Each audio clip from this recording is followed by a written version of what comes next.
બાબા હારો ડંકી કાની બાબા હારો આજુબાજુ બાજરો બાબા તારો આસરો.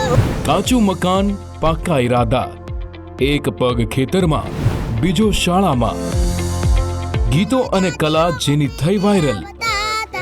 જણા જણા ઘૂઘરા વાગતા હતા. ઉંમર નાની પણ સપના મોટા. મોટા થઈને કલાકાર બનવાનું છે. જે આ ઇન્ટિરિયર એરિયા છે અહીંયા કલાઓ બહુ હોય છે પણ એને ખીલવવા માટે સપોર્ટની જરૂર હોય છે. અમારું કુટુંબનું સારું થાય એવી ભગવાનને પ્રાર્થના કરીએ છીએ. સંઘર્ષ વચ્ચેથી નીકળી સુરોની સરિતા. સ્ટુડિયો ઓન વ્હીલ્સની ટીમ પહોંચી બનાસકાંઠાના જામરૂ ગામમાં. ઘર જોશો ને ત્યારે તમને પણ એમ થશે કે ના, મદદની ચોક્કસથી જરૂર છે. કહેવાય છે કાચા મકાનોની દિવાલોમાં જ જીવનનો સાચો સંઘર્ષ લખાયો છે. જી હા, કાચું મકાન, કાચી ઉંમર અને કંઈક બનવાની ખેવના. અનકડા ઘરમાં રહે છે મોટા સપનાવાળો એક દીકરો. માત્ર 4 વર્ષનો છે આ બાળક, પણ એની અવાજે સોશિયલ મીડિયામાં એવી ધૂમ મચાવી છે જેના થકી તે લાખો લોકોના દિલ સુધી પહોંચી ગયો છે. આ બાળક કેવી રીતે સોશિયલ મીડિયામાં છવાયો છે, તેનો પરિવાર કેવા સંઘર્ષ વચ્ચે ઝઝૂમી રહ્યો છે, તેની કહાની તમારા સુધી પહોંચાડવા આજે અમે પહોંચ્યા છે તેના ઘરે, જ્યાં સુખ ઓછું છે પણ હિંમત ભરપૂર છે. આ કહાની માત્ર એક શો પૂરતી સીમિત નથી. આ છે આશાની કહાની, એક કાચા મકાનમાંથી ઉગતી ઉજાસની કહાની. સોશિયલ મીડિયાનો સદુપયોગ જો સાચી દિશામાં થાય તો ટેકનોલોજી શું આપી શકે છે તેનું મહત્વ આજે સૌને બરાબર સમજાઈ જશે. સંવાદદાતા ઉમંગ રાવલના ખભે બેઠેલું અને બનાસકાંઠાના જામરૂ ગામમાં ઉછરેલું આ છે ચેતન તરાર. નાની ઉંમરે ખેતરની વચ્ચે ઉગેલો એક એવો અવાજ કે જેને ઇન્સ્ટાગ્રામના માધ્યમથી અને ગવાયેલા લોકગીતોના સુરથી લોકોના દિલ સુધી ન માત્ર તે પહોંચ્યો છે, બલ્કિ છોટુને લિટલ સિંગર સ્ટાર તરીકે પણ લોકો ઓળખતા થયા છે. બાબા હારો ડંકી કાની બાબા હારો આજુબાજુ બાજરો બાબા તારો આસરો. ચોથા ધોરણમાં ભણતો ચેતન કદમાં પણ નાનો છે અને ઉંમરથી પણ નાનો છે. જોકે તેના સપના આકાશને આંબવાના છે. કુદરતની રચના છે. પારિવારિક આનુવંશિક પ્રક્રિયાને કારણે તેની હાઇટ પણ નાની છે, પણ ઈરાદા ચેતનના બુલંદ કઈ દિશામાં છે તે જાણવા અને સમજવા જ સ્ટુડિયો ઓન વ્હીલ્સની ટીમ પહોંચી છે લિટલ સ્ટારના આંગણે. રણુજાતી રોમ પેડે આવતા હતા. જણા જણા ઘૂઘરા વાગતા હતા. આ ગીતે એક બાળકના જીવનમાં ખૂબ મોટું પરિવર્તન લાવ્યું. બાળક નાનો છે, ઉંમર નાની છે, પણ સપનાઓ બહુ મોટા છે. જોકે એના એજ પ્રમાણે જીનેટિક પ્રોબ્લેમના કારણે એ બાળકની હાઇટ પણ ઓછી છે. એ બાળકની નહીં પરંતુ એના માતા પિતાની પણ હાઇટ એટલી ઓછી છે. જોગાનું જોગ એક નાના ગામમાંથી આવેલું એ બાળક, વાત તેની સાથે કરવી છે. શું નો મેરા તારું? ચેતન. તો ગીતો ખૂબ ગાય તું. હો કયું ગીત ગાયું તું પેલા? ઘૂઘરા. તો ગાજે. એ જણા જણા ઘૂઘરા વાગતા હતા. રણુજાતી રોમ પેડે આવતા હતા. રણુજાતી રોમ પેડે આવતા હતા. જણા જણા ઘૂઘરા વાગતા હતા. આ ગીત તને ચમ ગાવાનું? મને ચો ગાતો તો કોણે વિડીયો ઉતાર્યો ને પછી આમ તું આમ ટ્રેન્ડિંગમાં, એટલે આમ તો આમ મોબાઈલમાં આમ ફેરવીએ ને તો તારો જ વિડીયો આવે. કેવી રીતે બનવી આવી રહ્યો? મોબાઈલમાં કોણે ઉતાર્યો તો વિડીયો? મૂકે ઉતારીને ચો મેલ્યો ભાઈ? ઇન્સ્ટા મેલ્યો? ઇન્સ્ટાગ્રામ. અને પછી શું થયું? પછી વાયરલ થઈ ગયો વિડીયો? વાયરલ થઈ ગયો. હવે તને બધા ઓળખી ઓળખે એમ આમ આવતા જતા શું કે આવે તો તમારા આઈડી તો તમે તો હું ફેમસ થઈ ગયો છો એમ કે. તને કેવું લાગે આમ ફેમસ થઈ ગયા? બહુ લાગે. સારું લાગે.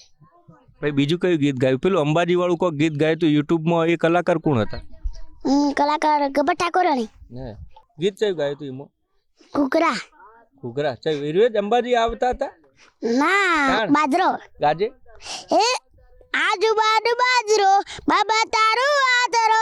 સંડાકાનો અંબાજીનો, મોરકાનો અંબાજીનો, પતંગનો અંબાજીનો, કેમેરાનો અંબાજીનો. આજુબાજુ બાજરો બાબા તારો આદરો. આ ગીત ગાયું હા. તો યુટ્યુબમાં ફેમસ થયો. તને આમ કેવું લાગે ને? તું કયા ધોરણમાં ભણે પહેલાં મને કહેજે. તો સામ ચોથામાં ભણે તાર ભાઈબંધો આવતા હોય તને આમ હેરાન કરે કે પછી તારા અંગાત ગીતો જ ગાતા હોય ને મસ્તી જ કરે? મસ્તી નહીં કરતા, મસ્તી નહીં કરતા? અમે વિડીયો ઉગાડીએ, હા, ભણવા જઈએ એમ કરીએ. ભણવા જઈએ. તારે મોટું થઈને શું બનવું? મોટો કલાકાર. કલાકાર બનવું. ચેમ કલાકાર બનવું? મોટો થઈને કલાકાર બનવાનું છે. કલાકાર ભણવાનું કેટલું છે હાલ? ત્યાં ધોરણમાં ભણે, ચોથામાં તું ભણે અને હજી આગળ કેટલું ભણવું તાર? 8મું. પછી નહીં ભણવું? પછી ભણવું છે. હા, ચો સુધી એ જ પૂછું હું તાર, ચો સુધી ભણવું? પછી અરાજ, હા, અંબાજી, અંબાજી. હવે પછી અમદાવાદ ને આવું મારા અંગાત? અમદાવાદ, હા, પછી કોલેજ. કોલેજમાં જવું. બીજું અમારે તને પૂછવું હે, તાર હાઈટ ઓછી હે, તું ચોથા ધોરણમાં ભણે તો કોઈ ખીજવે તને? ના, કોઈ ખીજવતું નહીં? બધા પ્રેમથી બોલાવે? ફેમસ થઈ ગયો છે, કોઈ કૂટતો જ નહીં. ક્યાં બાત. મને તો બહુ ઓળખે. મમ્મી પપ્પા શું કરે તારા? ઓ બેઠા છે. શું કરે એ રહ્યા? કોમ શું કરે? વાડીમાં ખેતી કરે છે, ટમાટા વાણીએ વેચીએ, પછી ખેતી કરીએ. મમ્મી પપ્પા માટે તારે શું કરવું છે? મમ્મી પપ્પાનું મદદ કરીએ. કેવી રીતે મદદ કરી? ગીતો ગાઈને પૈસો કમાઈને પછી મોટું ઘર બનાવવું? હા, મોટું ઘરમાં રહે. કેવી રીતે બનાય મોટું ઘર? હા. આ વિડીયો વાયરલ થશે? હા, સાથે હા, સાથે. વિડીયો વાયરલ થશે એટલે પૈસા આવશે. યુટ્યુબમાં વિડીયો વાયરલ થશે એટલે વિડીયો વાયરલ થાય તો પૈસા તો આવે. થોડું થોડે. બરાબર. તારે તું ખેતરમાં જાય કે નહીં જતો? જાઉં. જવું. ચાર વટાવે? વાટું. વટાવે? તાર પપ્પા કોઈ તને બોલે ધકે કોઈ દાડો? ના. ધકતા હશે, લેશન નહીં કરતો ધકતા હશે. મમ્મી ધકે? હું ના કર, કોક બોલ કે કોઈ બોલતો નહીં, હું આ કરે છે. હવે આ કરું છું. હે કરું. કરું. હવે ખેતી કરીએ. ખેતી કરીએ. હવે મમ્મી ધકતી નહીં તને? લખતી ચમ ધકે? કામ ના કરીએ તો દે. એટલે હું કામ નહીં કરતો, આચું કહી દેજે. ગોડવાનું કરવું પડે. હે શું નામ તાર? ચેતન. હે, હા. ચેતન છે, ચોથા ધોરણમાં ભણે છે. ખૂબ નાની આયુમાં આજુબાજુ બાબરો પછી ઝીણા ઝીણા ઘૂઘરા વાગતા હતા. એટલે સોશિયલ મીડિયા એક તાકાત છે. આ તાકાત તમે જુઓ અને એના તાકાત પછી એની જે કહાની છે એના મમ્મી પપ્પાને પૂછવી છે કે બાળકનો જન્મ થયો ત્યારે પરિસ્થિતિ શું હતી, અત્યારે પરિસ્થિતિ શું છે, આવનારો સમય કેવી રીતે જોઈ રહ્યા છે. જો કે આ બાળક પણ મોટું થઈ અને એના માતા પિતાને ખૂબ મદદ કરવા માગે છે. એનું કારણ છે કે જ્યારે એમનું ઘર જોશો ને ત્યારે તમને પણ એમ થશે કે ના, મદદની ચોક્કસથી જરૂર છે. સૂરોની સરિતા વહાવતો, પરિવારને સપોર્ટ કરતો અને ખેતરોમાં કામ કરતો ચેતન શાળાએ સ્કૂલ બેગ ભરાવીને કેવી રીતે ભણવા જાય છે, કેવો અભ્યાસ કરે છે તે અમે જાણ્યું. ત્યારે આવો હવે શાળાના શિક્ષકો ચેતન વિશે શું કહે છે તે પણ તમને જણાવીએ. અહીંયા અમારી શાળાની અંદર એક લિટલ બોય એટલે કે જે નાનો એક છોકરો છે એ બહુ જ ઇન્સ્ટા ઉપર ફેમસ થઈ ગયો છે એની એક્ટિવિટીથી, ગીતથી અને સંગીતથી. નાના નાના ઘૂઘરા વાગે છે ગીત એનું બહુ ફેમસ છે. તો અહીંયા જે ભણવામાં પણ એ હોશિયાર છે અને ગરીબ પરિસ્થિતિમાંથી આવે છે. આવા ઇન્ટિરિયર એરિયામાં એ ઉભરી અને કલાકાર બહાર આવે છે. એમને તમે સપોર્ટ કરો છો એ બદલ હું તમારો પણ ચેનલવાળાનો પણ આભાર માનું છું. આજે જે આ ઇન્ટિરિયર એરિયા છે અહીંયા કલાઓ બહુ હોય છે, એમનામાં હોય છે બધી અભિનય આ તે બધું, પણ એને ખીલવવા માટે સપોર્ટની જરૂર હોય છે. તો તમારા જેવા બહારથી જે શહેરોમાં રહેતા માણસો અને સોશિયલ મીડિયા પર કામ કરતા માણસો જો સહકાર અને મળે તો એનું પરિવારને પણ એક સારી એવી આવક મળે અને એ પણ પોતે આખી દુનિયા સાથે તાલ મિલાવી શકે. દરેક હસતા રમતા ચહેરા પાછળ એક દર્દ છુપાયેલું હોય છે.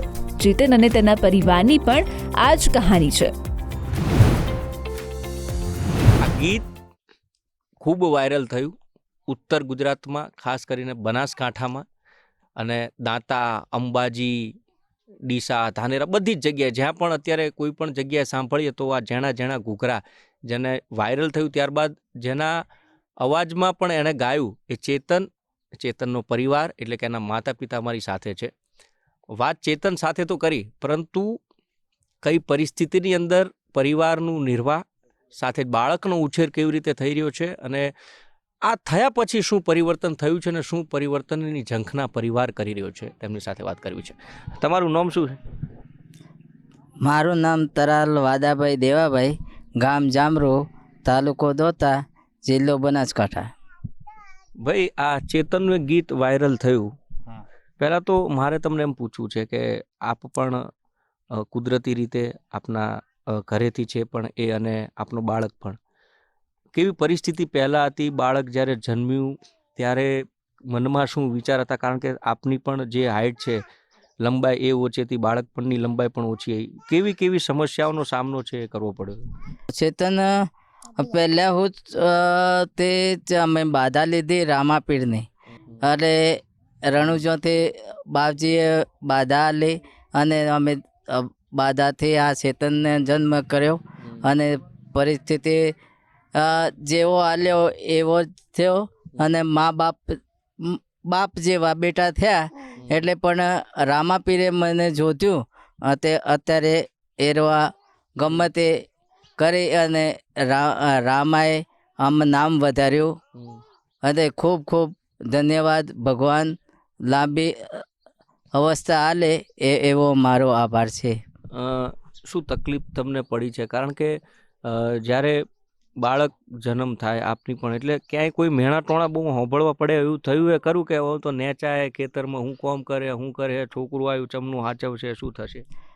ના, એ તો છે જ ને. તને હવે મારા જેવો છે નાનો, એટલે તો ના તો ખેતી કરી શકે, ના ધંધો થાય, ના એને મજૂરી કરી શકે. તો હવે મારે એ વિચાર હતો કે હવે અમે બધા એવા છીએ, તો હવે ધંધો કેવી રીતે કરીએ? તો ભગવાને જોતું એટલે આ ગીત કર્યું. અને ગીતમાં જેણા જેણા ઘૂઘરા રામાપીરના વગાડ્યા એટલે અત્યારે ફેમસ થયા. અને મને સપનામાંય ખબર નથી કે આ મારો છોકરો ફેમસ થાય એવું, પણ રામાપીરે જોધું અને મારા અલખ ધણીએ તો સારું થયું છે. આ વાયરલ થઈ ગયો છોકરો, બધું થયું, હજી કેટલી અપેક્ષા છે? આમ શું આગળ તમારે ભવિષ્યમાં તમને? કારણ કે હજી તો ઘરને લીપણ જ છે, એને તાબાવાળું બનાવવાનું. તો મારી એવી નમ્ર વિનંતી છે કે અત્યારે સારું કરે અને આગળ વધે અને વિડીયો વાયરલ થાય અને ગીત સારું કરે અને વધારે થાય તો અમારા કુટુંબોનું 3 જણોનું અમારા કુટુંબનું સારું થાય એવી ભગવાનને પ્રાર્થના કરીએ છીએ. નાના ગામમાં રહો છો, જોયું હું ખેતીવાડી કરો, ઘરને લીપણ કરેલું હોય, સરકારી યોજનાઓનો બધો લાભ મળે, સરકાર આમ ધ્યાન આલે ગામમાં કરું? કારણ કે જરૂરિયાત તમારે સૌથી વધારે સરકારી યોજનાઓની છે. લાભ મળતો હોય, ન મળતો હોય, રેશન કાર્ડમાં અનાજ મળતું હોય, ન મળતું હોય, શું પરિસ્થિતિ હોય આગળ? અત્યારે તો એવું તો કહેવા કરીએ તો નથી થતું, પણ હવે અત્યારે ગરીબને કોઈ જોતું નથી. કોણ જોવે? અત્યારે તળેટી સરપંચને બધાને કહે એટલે અમારા અપંગોનું કંઈક સારું થાય એવું હાલો એમ કહીએ, પણ કોઈ નથી સાંભળતા જ નથી. તો બીજોને અમીર હે અમીર જ રહ્યા, ગરીબ એ ગરીબ જ રહ્યા, એટલે કોઈ તો સુણતા નથી ભૈયા. બેન જોડે વાત કરીએ જેમના મમ્મી છે. ચેતન આવ્યો, તમને કેટલી ખુશી થઈ હતી? જબર ખુશી થઈ ગઈ. તમારે આ લીપણ વાળું ઘરે એનું ધાબા વાળું ઘર બનાવ ચેતન ને તમારે હજી આગળ લેજો. માં અંબાના આશીર્વાદ મળે. એક માં છો તમે, આશીર્વાદ આલશો ને દીકરા? આશીર્વાદ ચાલવા જ પડે ને. મમ્મી પપ્પાને તાર કોઈ કેવું હોય કે હું આ મોટો થયો, આ કર્યો, તે કર્યું, એવું કોઈ તાર કેવું હોય તો? મોટો થઈને મોટો કલાકાર બનવાનું છું. બનાસકાંઠાનો આ છોટું આ જ રીતે આ જ અવાજથી આજે ફેમસ થયું છે ને આવતીકાલે મોટો કલાકાર પણ બનશે. બસ તને સાથ અને સહકાર કઈ દિશામાં ગુજરાતનો મળે છે તે જોવાનું રહ્યું. કદ ભલે નાનું છે પણ સપનાઓ એ આકાશને આંબે એવા છે, અને સપનાઓ થકી રામાપીરની બાધા રાખી માતા પિતાએ ચેતનનો જન્મ થયો 1 વર્ષ પહેલાં એ જ રામાપીરનું ગીત એ વાયરલ થયું. પણ પાછળના દ્રશ્યો પણ કહું તમને. આ જે ઘર છે, ઘરમાં ચેતનના પપ્પા, એમના મમ્મી, ચેતનના પપ્પાને 3 ભાઈઓ છે, રહે છે. આખું પરિવાર એ આ લીપણ કરેલા અલગ અલગ 3 મકાનો છે એમાં રહે છે સળંગ. આખું ઘર કુટુંબ એટલે કે ભેગું કુટુંબ, સંયુક્ત કુટુંબ રહે છે. પણ જ્યારે વાત થાય, વાયરલ થઈ ગયા, બધું થઈ ગયું, લોકોનો પ્રેમ મળતો થઈ જાય, લોકો ઘણું બધું બોલતા હોય છે, આલોચનાઓ પણ થતી હોય છે. દાંતા તાલુકાનું એક નાનકડું ગામ કે જ્યાં કોઈ પગ નહોતું મૂકતું, અત્યારે ત્યાં આગળ ચેતન સાથે વિડીયો બનાવવા, ગીતો ગાવા મોટા મોટા કલાકારો આજે ચેતનને ફોન કરે છે. પણ અપેક્ષા જ સામે સરકારની પણ એટલી જ છે. એ સરકાર પણ જો ધ્યાન આપે, કારણ કે ભાઈનું કહેવું છે પરિસ્થિતિ તો હજી એવી જ છે, હજુ ઘણું કંઈ બદલાયું નથી, એમાં બદલાવની જરૂર છે. બદલાવ ક્યારે આવશે? એ સેતુ બનેલો, એ સેતુ ઉપર ચાલી જ્યારે કોઈ પ્રતિનિધિ અહીંયા આવશે, ક્યાંક કોઈક મદદ થશે. ચેતનને આગળ વધવું છે, કલાકાર બનવું છે, કોઈ સ્ટુડિયો આપે, કોઈ માઇક આપે, કોઈ કેમેરો સારો લઈ આપે. ભવિષ્ય તો હવે એ જ છે. અને એ સોશિયલ મીડિયામાં તાકાત છે, એ તમારામાં તાકાત છે કે ચેતનને તમારે ક્યાં પહોંચાડવો છે. જ્યારે આ દર્શકો જોઈ રહ્યા છે, એમનામાં તાકાત છે કે આ ચેતનની અભિલાષા કેટલી મોટી છે, એમના સપનાઓ કેટલા મોટા છે, અને સપનાઓનો સાકાર કરવા માટેની એ તમામ મદદ છે એ તમારે પૂરી કરવાની છે. હું તો અહીંયા પહોંચ્યો છું મારી ફરજના ભાગરૂપે, અથવા તો મને પણ એમ થયું કે હું ક્યાંક એમાં ભાગીદાર થઉં, તો એ ભાગીદારી તમારે પણ નિભાવવાની છે. અને અપેક્ષા રાખે કે ભાગીદારી તમે બખૂબી નિભાવશો. કેમેરા પર્સન મનીષ દવે સાથે ઉમંગ રાવલ, ગુજરાત ફર્સ્ટ, દાંતા.